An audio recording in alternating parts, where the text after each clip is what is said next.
โดยจังก่อนอื่นมันก็ขอขอบคุณทั้งไอคอนพิทักษ์เกษรหลายๆเดือที่ส่งเงินมาให้น้องคอยไอจอนจะมีสุขภาพร่างกายแข็งแรงความเจ็บบ่ให้ได้ความไข้บ่ให้มีเด้อคอยห่างให้มีให้ร่ำให้รวยเด้อปรารถนาสิ่งใดขอให้ได้สิ่งนั้นขอให้ได้สมหวังดังปรารถนา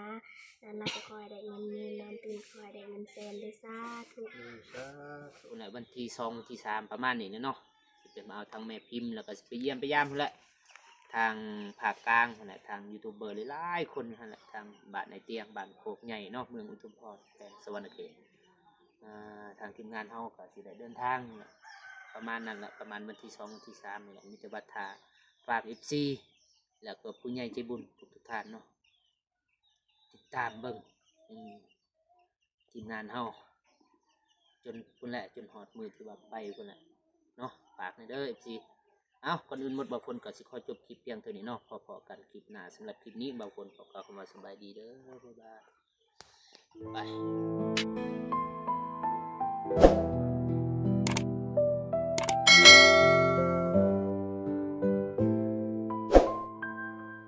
ตัดภาพมาเนาะที่เบาฝนตอนนี้เบาฝนก็อยู่ที่บ้านอาหังหรือว่ากลุ่มอาหังบ้านน้องกัดเมืองทัดแต่งแขวงเสกกองเนาะพี่น้องหรือว่าเป็นบ้านของน้องอำพรบ่แม่นหรือว่าเป็นบ้านของน้องบองน้องก็เดยแล้วก็น้องอำพรแม่แหละตอนนี้เบาฝนก็อยู่กลางบ้านนี่แหละเอาคนอื่นหมดกับกราบทักทายสบายดีเด้อสวัสดีพ่อพี่น้องเบิดสุขุสุคนว่าอยู่ในและก็ต่างประเทศกะยินดีต้อนรับเข้าสู่สองเบาฝนเล่าไต่คือเก้าคือเดิมพี่น้องตอนนี้เบาฝนก็ได้เดินทางกับนี่แหละสบายดีเนาะได้เดินทางแล้วก็ให้มาเป็นมือกลองเนาะเพราะว่าตอนเช้านี่เบาฝนกับมาหาทางน้องก็เด้ออยู่แต่ว่าทางน้องเพิ่นก็ไปรับจ้างมันว่าเพราะว่าทำพอเพิ่นว่าน้องเพิ่นไปรับจ้างแล้วก็พอดีบ่ฝนก็บ่ได้มาอัปเดตแล้วก็ได้ออกเมื่อเนาะตอนนี้ก็บ่ฮู้ว่าทางบ้านเพิ่นมีงานยังมีกิจกรรมยังเพราะว่าตอนนี้ทางหน้าของบ่ฝนเพิ่นก็ได้จัดการแข่งขันกีฬาเนาะในบ้านนี่เอาเป็นจะได้บ่ฝนก็สิไปถ่ายไปอัปเดตทางน้องก็เลยเพิ่นก่อนสิไปหาน้องก็เลยบ่ฝนก็สิถ่ายบรรยากาศกลางบ้านนี่ว่าเพิ่นเฮ็ดหยังเพิ่นแข่งขันกีฬาเนื่องในโอกาสใดเนาะเพื่อนพี่น้องเอาไปเบิ่งไปชมโทษพี่น้องคึกคืนเนาะเพิ่นได้จัดกีฬา กีฬาแล้วเพิ่นก็ได้แข่งขันบานทรงเนาะหรือว่าเป็นบานตีทางหน้านี่ก็จะเป็นกวนหรือว่าศาลาของหมู่บ้านเป็นสัญลักษณ์หนึ่งของเผ่ากระตูเฮาเป็นกวนเนาะเพราะว่าถ้าหากว่ามีเทศกาลหรือว่างานต่างๆเพิ่นก็จะมาเต่าโฮมอยู่นี่แหละเพิ่นจะมาเต่าโฮมเอาซึ่งเพราะว่าเพิ่นก็จะมาเต่าโฮมอยู่นี่แหละแต่ว่ามีเทศกาลหรือว่าบุญบาทเพิ่นก็จะมาเต่าโฮมอยู่นี่แหละ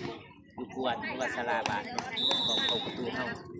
เป็นเอกลักษณ์ของเผ่าประตูแต่ว่าเผ่าอื่นอาจจะมีแต่บางคนกับบ่ฮู้เนาะว่างามแต่ว่าบ้านบางคนบ่มีเจ้าก็ศาสนาเดียวนั่นก็ศาสนาเดียวแล้วเป็นอีกเดียวคือกันกับบ้านน้องบองแต่ว่าบางคนบ่มีศาลาเดียวงามเป็นเอกลักษณ์ของเผ่าประตูเฮาเพิ่นจัดการแข่งขันกีฬาอยู่ในบ้านเนาะเนื่องในบุญบ้านนี่แหละมอสิฮอดในบุญบ้านก็ได้ถามทางน้องบองแล้วบองเพิ่นก็บอกว่าบุญบ้าน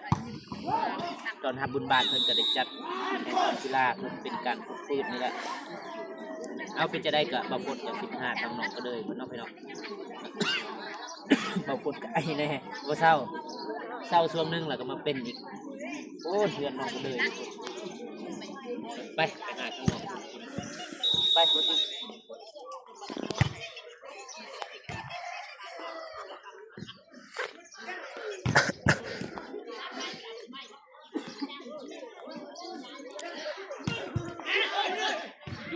กดหยุดโอเคพี่น้องเพราะว่าบ่พ้นก็สิมาถามเรื่องนึงเนาะแต่ว่าบ่ตูนก็ได้ถามแล้วแต่ว่าบ่พ้นเห็นหลักไฟนี่หลักไฟเพราะว่าสมมุติว่าทางน้องก็เลยมีงบนะอยากสมมุติว่าทางน้องก็เลยมีงบแต่อยากเอาไฟลง เฮือนเป็นไฟของตัวเองเนาะแล้วก็แต่เสาไฟนี่นะไปหาเฮือนน้องจักแมทแต่เสาไฟนี่ไปหาเฮือนน้องจักแมทเดียวบ่คนก็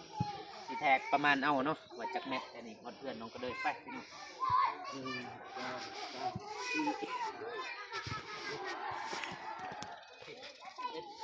สองไปไว้นี่สิสามสี่เจ็ดแปดเก้าสามสองสามเจ็ดแปด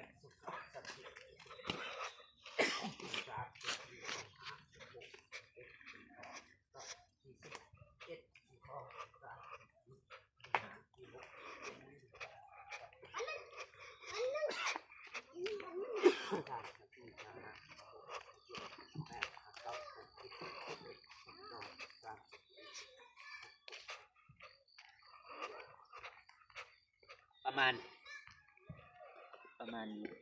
มาณ80 เมตรนี่แหละ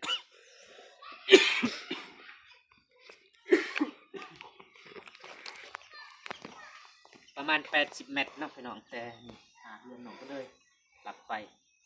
แต่หลักไฟมาหาเรือนน้องก็เลยกับประมาณ80 เมตรตอนนี้ก็ฮอดเรือนน้องก็เลยเนาะแต่บูน้องคนอยู่สบายดีเนาะเพื่อนจะไปใส่อยู่หันขวดบ่นี่แหละบรรยากาศแต่ว่าบ้านนี้บ่มื้อคืนบางคนก็ได้มาเมื่อวานมื้อคืนนี่บางคนก็ได้มาหาน้องแล้วก็ตอนเช้าบางคนก็ได้เดินทางมาแต่ว่าบ่เห็นน้องไปเก็บกาแฟแล้วก็บ่ตูนก็ได้เข้ามาแล้วก็ถามคือกันบ่ตูนก็ถามที่บ่คนอยากถามนั่นแหละแต่ว่าบ่ตูนก็ถามแล้วบ่คนก็สิบ่ถามจะมาเยี่ยมมายามน้อง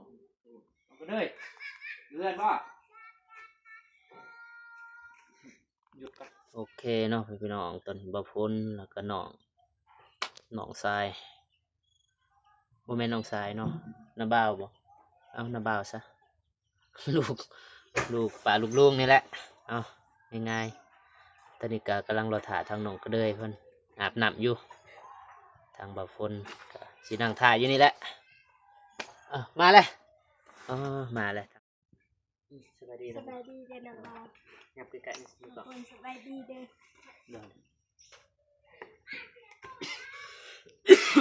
จะได้มือสาวอายมาหาบ่เห็นเนาะ ไปเก็บกาแฟ เก็บกาแฟ เด้อ อ้าวตอนบ่ตูนมาคือเห็นแล้ว เก็บ วะ แล้วเก็บแล้วก็มุ่ง แล้วประมาณจักโมง เขาบอก โอ้9 โมง แล้วเขาไปยังไล่ไปเบิ่งเขาเดียวซื่อ ไปเก็บส่วนพี่น้องบ่ ๆโดย รับจ้างบ่รู้ไปซอยเขา ว่ารับจ้างแต่บ่ได้ต้องมีแต่ผู้เดียว ได้จักพัน ได้ผู้เดียวเขาบ่ทันให้เกิน อ๋อได้คู่เดียว โดย อ๋อฮอด10 โลอยู่บ่คู่หนึง บ่ มาตอนเสาร์นี่ก็มาหาทางน้องเพิ่นแต่บ่เห็นพอดีเห็นน้องบองเพิ่นตีบ้านอยู่หั่น โดย ตีบ้านก็เบิ่งเสียเพิ่นอยู่หั่นแหละก็บ่เจ็บ โอ้ไอสิถ่ายนั่นแหละหยุดก่อนสิทรมานเนาะไอจะเป็นต้องได้หยุดคลิปอีกไอแห้งจนน้ำตาไหลพุ่นน่ะพ่อแม่ไปไสเนาะ พอไปเสียเขาเตะบ้าน อยู่นี่บ่ตีบ้านหรือเตะบ้าน เตะบ้าน โอ้อยู่พุ่นแม่เด้ แม่ไปเที่ยวกาแฟ อยู่กับน้องบ่เห็นน้องเพิ่นน้องบ่ โดยบ่ บ่ ส ส บา บาย ยเห็นติดเต็มบ่ตูนเพิ่นก็มาแล้วเนาะตอนเช้า โดย เพิ่นได้ทำซองหลักๆนั่นแหละบางคนก็ได้เบิ่งคลิปเพิ่นอยู่แต่บางคนก็ได้ที่ว่าบ่ตูนบ่ได้ทำได้หลักไฟมาหาเพื่อนน้องก็ประมาณอยู่80หลักนี่แหละบ่แม่น80 เมตรแต่เสาไฟนี่มาหาเพื่อนน้องสมมุติว่าน้องมีงบอันนั้นน้องอยากต่อไฟยัง80 เมตรเพราะว่าบางคนก็ได้ทำพนักงาน หรือว่ารัฐวิสาหกิจไฟฟ้าเรียบร้อยเนาะเพราะว่าเพิ่นเฉพาะแต่ลงไฟกับ4 ล้าน5เพิ่นว่าเฉพาะแต่กองเตอร์ไฟเนาะเพิ่นลงไฟให้แล้วก็ไล่เฉพาะแต่กองเตอร์อัน4 ล้าน5เนาะเฉพาะแต่ลงไฟแล้วก็ไล่เป็นสายไฟอีกแต่หลักไฟมาหาเฮือนจากเม็ดหนึงก็ 18,000 เพิ่นจะไล่เม็ดหนึ่ง 18,000 แต่คุณมานี่80 เม็ดก็818ประมาณสิฮอดล้านละประมาณนี้คันว่าไล่รวมตัว5 ล้าน 6 ล้านประมาณนี้แหละตามบ่พูดบางเทื่อก็บ่ฮอดดอก แต่ว่าบ่ฝนตีประมาณนั้นนะเพราะว่าบ่ฝนก็ได้มาถามน่ะสุดก่อนเนาะน้องก็เลยก็บ่มีไฟฟ้าเป็นของตัวเองต่อจากเฮือนเขาแม่นบ่ โดย ต่อจากเฮือนเขาแล้วก็น้องก็เลยเป็นผู้รับเสีย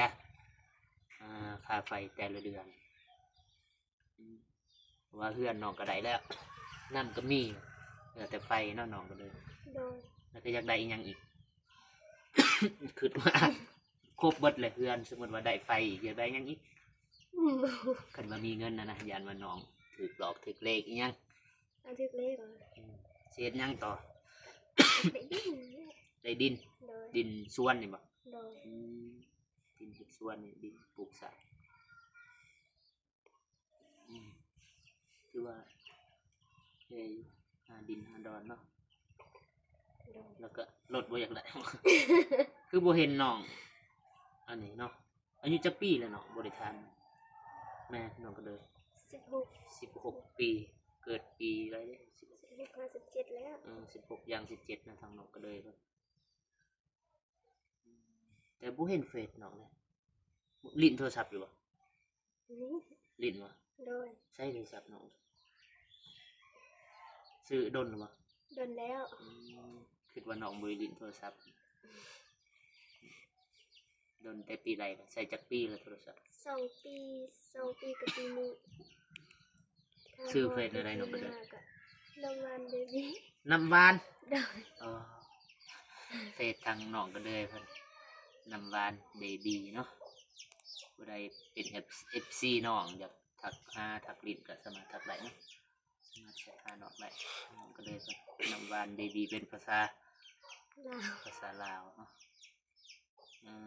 บางคนก็มาบ่ได้มีหยังดอกเอาเงินมาให้น้องเงินผู้ใหญ่ใจบุญทางพุ่นแหละสหรัฐพุ่นแหละฝากทางน้องก็เลยจำนวน100เหรียญเนาะก็ตกอยู่ประมาณเงินลาวก็ประมาณ2 ล้านเอ็ดนี่แหละคนมาตอนเช้าอยู่แต่กำเป็นน้องเลยเมื่อโอ้ลืมเลยเห็นบ่เว้าลืมของกินซื้อให้น้องพุ่นบางคนซื้อปลาโลนึงแล้วก็สีดหมูโลนึง ตอนเช้านี่ว่าสิมาให้น้องแต่ว่าน้องบ่อยู่บ่ฝนแช่ไว้ในตู้บ่ฝนตู้เย็นนั่นแหละตู้แช่อยู่บ้านพอดีมาตอนแรงนี่มาหาทางน้องเพิ่นบ่ได้เอามาลืมตายสิจะได้บัดนี้น้องเลยสิได้กินได้หยังกินตอนแรง วิ พอดีได้คันได้เอามาก็น้องกินก็ยาและมือหน้าเนาะพี่น้องขอโทษหลายๆที่ว่าบ่ฝนลืมจะว่าสิเอาเงินให้น้องก่อนบ่ฮู้ว่าครบหรือบ่มาก็เงินทางพอเพิ่นนั่นแหละที่ต่างประเทศฝากมาให้บางคนก็เอาไว้ดนแน่จะหน่อยเสียก็เลยมาให้มื้อนี้เพราะว่าอายเพิ่นก็บางคนก็ทึกเอิ้นอายเพิ่นตั้งใจอยากซอยน้องก็เลยนั่นแหละเอามัน1 2 3 4 5 6 7 8 9สบายดีเด้อแม่เด้อสิไม่ใช่ เคลียร์กาแฟ ไปเคลียร์กาแฟ เออ ไปเคลียร์นั่นแหละกาแฟ เคลียร์เธอเคยดิน โอ้ไปเล่มเอา เออ โอ้ เล่มเคลียร์อยู่เคยดิน เคลียร์เนาะพี่น้องเพราะว่าน้องก็เลยบ่มีส่วนเนาะ ว่าจะเข้ามาเคลียร์ ทางแม่เพิ่นก็หาเล่มนี่แหละแถวขี้ดินตัวมันเฮียน่ะหาเก็บหาเล่มได้กิโล2 โลก็บ่ได้ขายซื้อของกินของอยากเดือนในซานนี่แต่ก็เพิ่นก็สิมาให้เงินทางน้องเพิ่น1 2 3 4 5 6 7 8 9 10 11 12 13 14 15 16 17 18 19 20 21พอเพิ่นฝากให้น้องก็เลยก็100 เหรียญเนาะมันถืออยู่ 100 เหรียญก็ตกอยู่ประมาณ2 ล้านเอ็ดนี่นะพี่น้องแต่ว่าพอเพิ่นฝากแต่ดนนะแต่ว่าบ่พ้นมีเวลามื้อนี้บ่พ้นมันก็ได้มามอบทางน้องเพิ่นแต่ว่ามื้อนั้นบ่พ้นก็มาอยู่แต่บ่ได้เอาเงินมาแต่ว่าเนาะนับก่อนล้านเอ็ด ขอบใจเด้อ เด้อให้น้องนับก่อน ล้านเอ็ดถือหรือว่า นับดังๆให้ FC ได้ยิน 3 4 5 6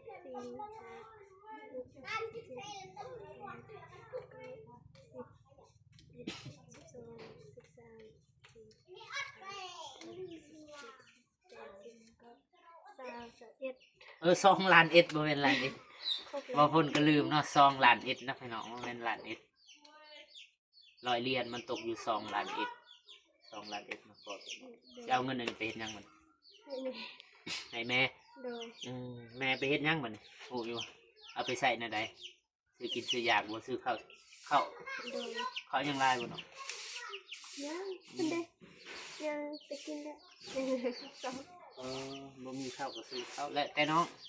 คือใส่อันใดที่ว่ามันเป็นประโยชน์เข้าในเรือนในชานหรือว่าในครอบครัวเนาะเป็นเงินของอ้ายคอนพุทธเกศรอ้ายคอนจักว่าเคยยินบ่อ้ายคอนพุทธเกศรลองว่า ไอคอนพุทธเกศร โดยไอคอนพุทธเกศรพ่นคนอยู่SA หรือว่าอยู่อเมริกาพุ่นน่ะเอาฝากของปัจจัยทางอ้ายเพิ่น โดยก่อนอื่นมุดน้องก็ขอขอบคุณทาง ไก่ในสินบ่ได้ยินว่าดังบ่มีไม้อ้ายบริษัทแม่นอ้ายบ่ไอคอนพุทธเกศร โดยจังก่อนอื่นมุดน้องก็ขอขอบคุณทางไอคอนพุทธเกศรหลายๆเด้อที่ส่งเงินมาให้น้องขอให้ไอจอนจงมีสุขภาพร่างกายแข็งแรง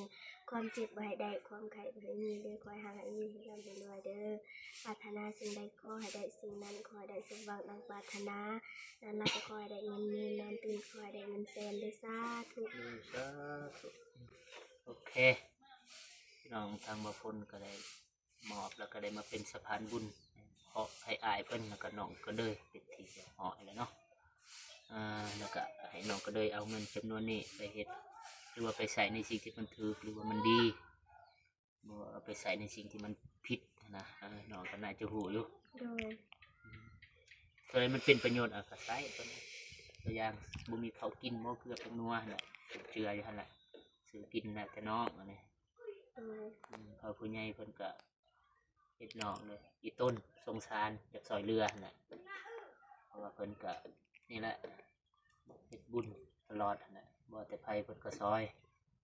แต่ว่าทั้งน้องก็เลยบางเทื่อเพิ่นอาจบ่เคยซอยแล้วก็บางเทื่อเคสนี้เคสแรกแล้วก็มีเคสต่อไปอีก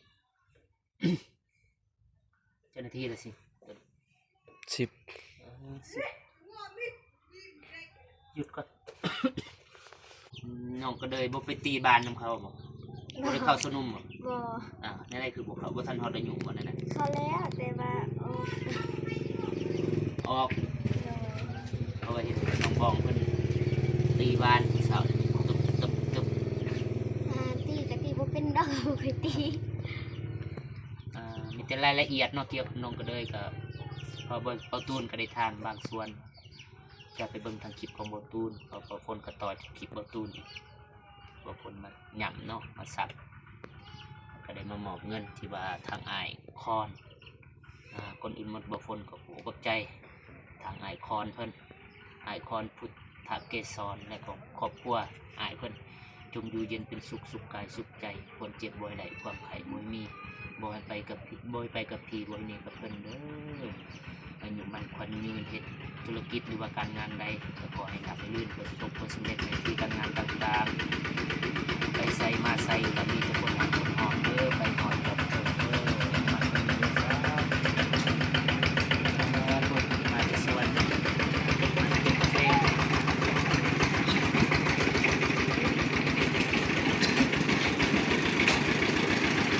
เดี๋ยวไปเบิ่งเรื่องที่ว่ามันน่ากิน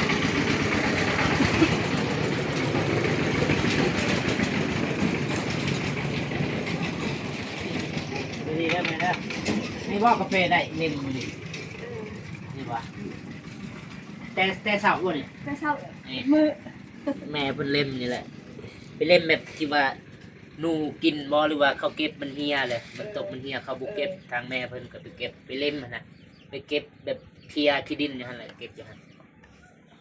เฮ็ดจะได้เนาะเพราะว่าทางครอบครัวทางน้องก็เลยบ่ได้มีส่วนคือคนอื่นก็จำเป็นคืออันนี้แหละได้เก็บอันนี้ไปขายซื้อของกินของอยากเนาะแม่เนาะ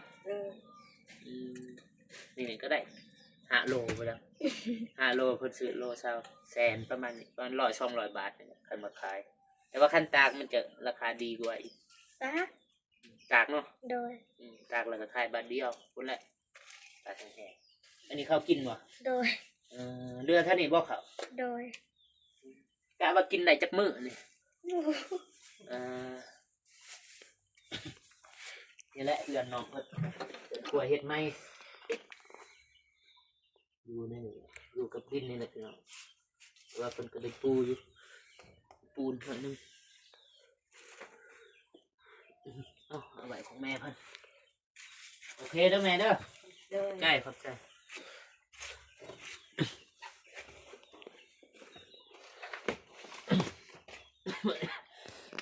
ขอบใจน้องก็เลย โดยเข้าใจคือกัน ไอสิพอโตกลับก่อนสิเมื่อบาทมียังไอสิมายามไม่อีก โดย เด้อไปขอบใจกลับก่อน โดยเข้าใจคือกันเลย